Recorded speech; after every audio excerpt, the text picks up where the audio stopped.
En nuestro caso hemos querido apostar por la captación de clientes y así poder aumentar la facturación de la empresa a causa de esta crisis que hemos sufrido todas las empresas. Y lo que nos ayuda con estas ayudas ha sido poder contratar a más personas, aumentar la plantilla y así poder aumentar tanto el número de clientes como el número de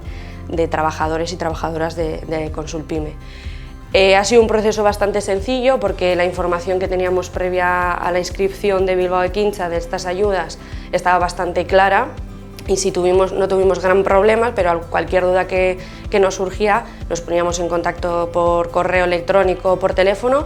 y la respuesta era bastante clara, nos ayudaban en todo y eran rápidos. Y eso es de agradecer porque al final nos centramos en lo que para nosotros y nosotras era importante, que es la contratación de las nuevas personas y poder seguir avanzando en la facturación y en el camino que, bueno, seguir mejorando como empresa. Al final hemos mejorado la empleabilidad, seguimos haciéndolo. A raíz de estas ayudas teníamos contratos ya que habíamos contratado a gente y nos han ayudado a poder paliar esta crisis, pero seguimos aumentando la plantilla, con lo cual